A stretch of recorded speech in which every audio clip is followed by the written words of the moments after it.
the most common Hyrox injury and how to avoid it. Why new Hyrox athletes get injured fast. If you're new to Hyrox, there's one injury that almost everybody gets, and it can put you out of training for up to 6 weeks at a time. But the good news is it's avoidable. Stick around and I'll show you the simple steps to take to dodge this injury. Welcome to the Rocks, guys. We believe there's an athlete in everyone. I've been doing Hyrox training for about 18 months now, and this injury still creeps up on me. So I'm going to tell you what you can do to make sure you don't have to learn the hard way. Going from 0 to 100, that's the problem. So in about 2022, I went back to play football after maybe 5-6 years away from it. And I was still in relatively good shape. So I started straight on the pitch and tried to run and kick and play and jump just the exact way that I used to do it before. But I hadn't done anything in so long, so the mind might still be active and thinking you can do these things, but the body hasn't done this, and that's where the real danger is. So you can't go straight into it, you have to kind of warm up towards it. For me, the problem on that day was I went to take a really hard shot and I hadn't warmed up my quads properly enough and just popped straight away, my quad went. So I was out for about 4 weeks, got that fixed, and then I went back again, went for a sprint, and I hadn't warmed up properly either, and straight away my calf went. So these are because you're starting to do things that you haven't been used to doing in such a long time, and if you don't warm up properly in the days, weeks beforehand, then the chances of injury are very high. Calf strains, the #1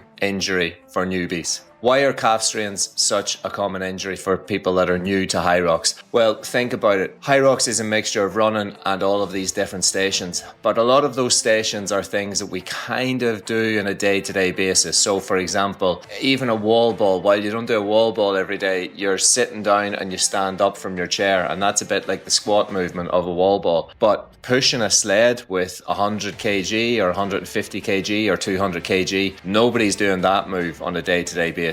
And you're leaned over, you're pushing, and all that pressure is coming on your calf muscles. So it's completely alien to your calf muscles. You haven't been used to doing anything like that, and therefore there's probably muscles in there that are getting used that haven't ever been used in some people's cases. So that's why it goes so quickly. All of the other things such as the ski erg, the rower, the farmer's carry, we're used to carrying things on a day-to-day basis. So none of those cause as big an issue as the sled push, because our calves just don't come under the same amount of pressure on a day-to-day basis as they do sled push in Hyrox training. Even after 12 months of training, my calves and my Achilles do play up now and again, and that's because I'm doing a lot of this stuff and I've never done it before. So without proper warming up and stretching, you really do run the risk of injury. So who's at risk? Well, the people with the most sedentary lifestyle are the biggest risk, all right? Because the less you've done, the more risk you have of getting an injury. It's nothing to be ashamed of. Once you know this information, that's great. But what you can do is start to do things then to make sure you minimize the chances of getting this injury. There's also medium risk to recreational athletes that do a little bit of these things but haven't been put in this intense Hyrox focused environment. Low risk comes to people that are consistent with their training and they've got variety and they're making sure to warm up, to stretch,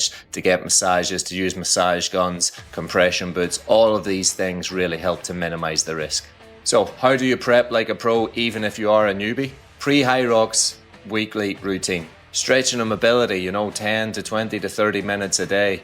Walking and jogging before you're going into sprints and training. Doing a lot of warm-up prep routines. All of these things help build into an intense Hyrox training program instead of just going straight into it, all guns blazing. You can do yoga, Pilates, reformer. All of these things are brilliant for preparing your body if you've been out of training for a long time and you want to go into a Hyrox training plan or you want to start Hyrox. Here's what I do before most classes or most training sessions. I am notoriously famous for being a little bit late for classes sometimes. I know, terrible, I shouldn't be. But if my calves or Achilles are tight, I will definitely make sure I get there before, because I want to do a good 10-15 minute warm up before we even start to warm up for the class, because I know that my Achilles and calves are under pressure. So I'll do something like a 200-meter walk, then a very light jog. I'll do some walks on my tiptoes, I'll stand beside the wall, do some heel raises. I might do some pogo jumps on the tips of my toes as well. All of these things just to loosen it up, warm it up, get it going, and then some light stretching as well. Hyrox will challenge you. It is difficult, it's tough, it's supposed to be, and you are at a high risk of injury, but that's why it's just important to make sure that you put the protocols in place to prevent injuries from happening. They're race day ready. Tested, built, no shortcuts. Get yours at theroxguys.com.